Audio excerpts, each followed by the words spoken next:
Hi, and welcome to today's Hive Live.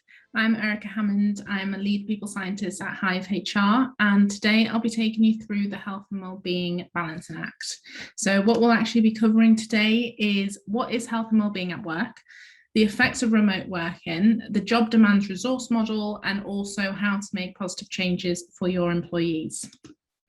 So what you'll need for the session is your worksheet. So you can complete it in 3 different ways. Either download it underneath the video and print the PDF and write by hand. You could download to the PowerPoint and type directly into the template, or just wing it and create your own and fill it in.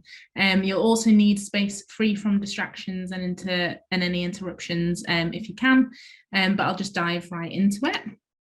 So what is health and wellbeing at work? So the CIPD outlines health and wellbeing at work as being mutually beneficial for both employees and employers because of its link to employee engagement and also organizational performance.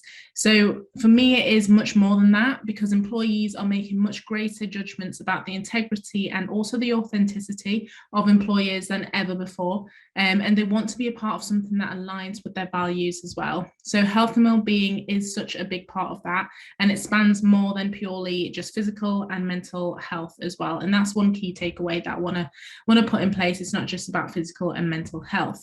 So we need to think more about ensuring that employees have good job design, work-life balance, collective or social relationships, their financial well-being as well, and personal growth. All of these things are going to add up to them having good health and well-being at work. And as the majority of us are at our place of work for 7 or 8 hours a day, organizations have a need to provide that framework and also the technology to support a holistic approach to health and well-being at work, and also being able to enable employees to thrive. So one big thing around that is remote working. So for the majority of people, we're kind of well aware of the effects of remote working, but I just want to touch upon this because it is an amazing tool for employees to be able to achieve great work-life balance, give employees the flexibility to do the activities that really support all of the aspects of health and well-being, and also ensure that they have the environment that they need to do their job more effectively. So if you take those two pictures on the screen there, it's all about the context that individuals have in their life and how that impacts their remote working experience. So not all employees will thrive in a remote or home-based role. Every individual will have their own kind of contextual factors that will be impacting whether or not that they're kind of being able to thrive in that setting. So whether that is their kind of personality type, their home environment, if they're living in a shared accommodation or just by themselves, or they need to take care of children or adult dependents. All of these aspects will be having an impact on not only their kind of enjoyment of work or their focus time, but also their energy at work, which is most important. So if we don't ensure that organizations have the correct framework and technology that sit around giving employees the flexibility to work where they feel most efficient or most productive, then there could be some serious cons, which we have seen over the past 18 months because of the pandemic. So I do want to touch on a couple of these. So the first one being loneliness and isolation. So when separated from colleagues or a normal social office working environment, individuals can start to feel isolated and lonely as well. And in particular, thinking about those extroverted personalities, because they gain their energy from those around them. These employees may heavily suffer from these feelings if they're not supported in the right way. So feelings of isolation can also increase stress levels and bring a sense of disengagement to both their own work, but also the company in itself. And both of those negatively affect the emotional well-being of employees.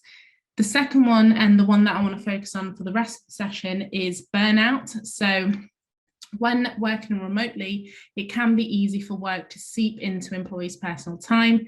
Remote employees can often work longer hours and feel that they have to contribute more because they're not in the office, whether that is they're saving on commute time, so they're waking up early at the same time and just carrying on working without having that commute time. This lack of work-life balance can lead to high levels of stress, which can ultimately turn into burnout if it's left unresolved. So I'd like to introduce the jobs demands resource model, or for short, JDR model. So the job demands resource model looks at analysing and improving employee well-being. It puts these working conditions into two different groups. We're thinking about job demands and also job resources. So focusing on job demands, these are the physical, emotional stresses in your role. So these can include a lot of different things, including different time pressures, a heavy workload, a stressful working environment, those energy draining aspects. But when we're thinking about those job resources, they're the physical, the social or organizational factors that can help achieve employee goals and reduce that stress. So those aspects that can support an employee, like autonomy, like strong working relationships, and also those development opportunities as well. So the JDR model does state that when job demands are high and job resources are low, stress and burnout are common. But they also, on the other hand, include that good job resources can actually offset the effects of extreme job demands and encourage that motivation and engagement as well. So the types of demands and resources can be mental, emotional, social, physical, and organizational. So keep that in mind. And although we can add a blanket approach to what we may think as practitioners, what job demands or resources could be for employees, it could vary by team or role or even the individual. So an example of this is thinking about autonomy. So for some employees, having more autonomy and being empowered to make those decisions within their area of responsibility is such a strength that can support them to tackle their workload. But when we're thinking about other teams who thrive off of that process and accuracy to that process, they may not need that kind of greater autonomy within their role, but they would benefit from greater clarity in the ways of working or in that process to support their efficiency. So the only way that we can truly understand how to support our teams across organisations is to ask them.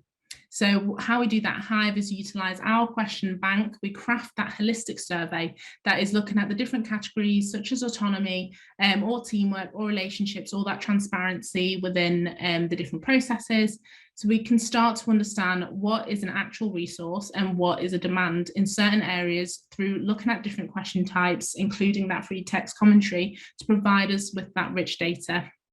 So when we look at that org level and also lower team level data, we can start to see the differences and we can start to see the similarities across the organisation. And this can help managers to have those conversations with their team and to start the action planning process to ensure that we're reviewing demands and we're also adding that support wherever it may need in different teams and different parts of the business.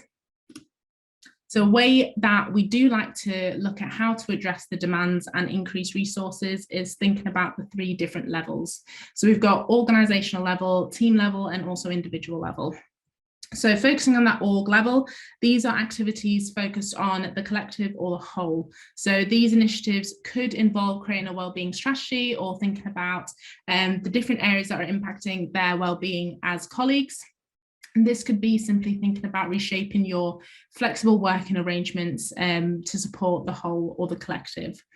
At a team level, we're thinking about group sessions where team members collectively discuss and share ideas to foster their well-being as a team, or they can review their expectations of each other to give each other more clarity in terms of ways of working.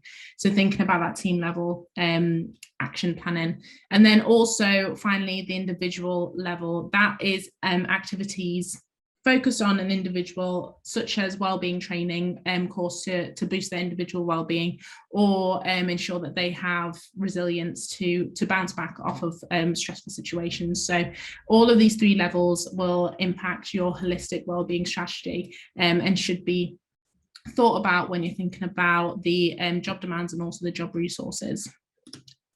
So before I ask you to take some time to pause and reflect, I do want to share some different types of job demands that could be coming up, and it could help with your thinking there as well. So a couple of different ones are short deadlines, high volumes of work, complex projects, emotionally draining tasks, also having poor working relationships or unclear goals, things like that that are draining to an individual. So just take some time now to pause and reflect on what areas you think are job demands across the organisation, and make sure to think about it in an organisation as a collective or a whole, as a team, and also for certain individuals as well.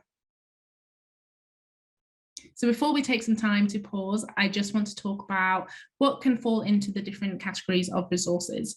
So we've got workplace resources, but we've also got personal resources. So the two different underlying psychological processes play a role in the development of that job strain and also motivation as well. So the first are the physical and the social aspects available in the workplace setting, and the latter is the personal resources, and they are the aspects that the employee brings with them. So these consist of different aspects such as self-efficacy, optimism, or resilience as well. And thinking about that kind of that workplace resource, that can be mentoring opportunities, increased autonomy, clearer goals, that sort of thing. So just take some time now to pause. What do you think are some key job resources in your organisation? And remember to think about them as an organisation, as a collective, think about them as a team, and also individuals as well. So each person may need a different level of support or resource to help with their demands. Remember to look at the support in the two different sections, work and also personal resources. So work type, employees have the right tools and skills to do their job, ensure that they have appropriate learning opportunities for teams across the organisation. But when you think about the personal one, if we take resiliency as an example, this is focusing on taking those steps to look after your well-being, to help you deal with pressure and reduce the impact that stress could have on your life. And this is sometimes called emotional resilience. So resilience is not necessarily just about the ability to bounce back, but also your capacity to adapt in the face of those challenging times that you may be a part of, but still maintaining that mental well-being as well. So resilience isn't a personality trait, it is something that we can all take steps to achieve. So how can we ensure that employees are able to build on their resiliency to support the demands within their role? And when we think about ways in which we can support our employees to build on and work on those kind of different resources, we need to make sure that all of these interventions are inclusive. So for far too long, health and well-being has been seen to be dealt with a blanket approach, but as we've identified throughout the session, individuals' personal factors can impact what they need, but it can also impact if they can actually access the support. So if we take hybrid working as an example, some employees may be working remotely, with others working in the office environment, but we need to make sure that all of these employees are able to take part in the interventions that we put in place. So whether it is healthy snacks in the office, how do we share that perk with remote employees, or provide that regular access to a gym in the office building? How can we ensure that employees who are working from home, or those not able to access the gym before or after their work because they have caring responsibilities, how can we ensure that they can take part in that? So we have to move away from typical checkbox initiatives that will only support a portion of our employees. Instead, we need to think innovatively. Could we enroll employees on a financial wellbeing course that can be accessed online or at different times during the day to support people who are flexible working? Could we provide all employees with a wellbeing budget to spend on whatever they may need, whether that is a physio appointment, a gym membership if they do want one, or access to holistic wellbeing practices. So whatever it is, we'll only be able to find that out if we ask our employees. So the best way to improve innovation is through inclusion. So ask your employees, give them a voice, and you'll be surprised at the great ideas that come from collective ownership and action planning. Just be sure to communicate all of those results and the reasoning behind why you're actioning some aspects and why you're not with the others. Use your expertise as practitioners to sift through those requests, and that simply won't work, and provide those alternatives to support the root cause of the issue as well. So just to give you a bit of a summary, the JDR model is a useful tool to start thinking about what within your organisation can be impacting health and well-being, Whether that is an increase in demands or a lack of resources in certain areas, we can then start to put a plan of action in place to support everyone within the organisation at those three levels, whether that is organisation, team, or individual levels. We can ensure that all employees, whether they're working in the office or at home or in a coffee shop, whatever it is, they're able to participate in these interventions, but more so, they're able to have more good days at work. So that is everything from me. Thank you so much for watching. If you've got any questions, please reach out to your people scientist, and we'll be there to support. Thank you very much.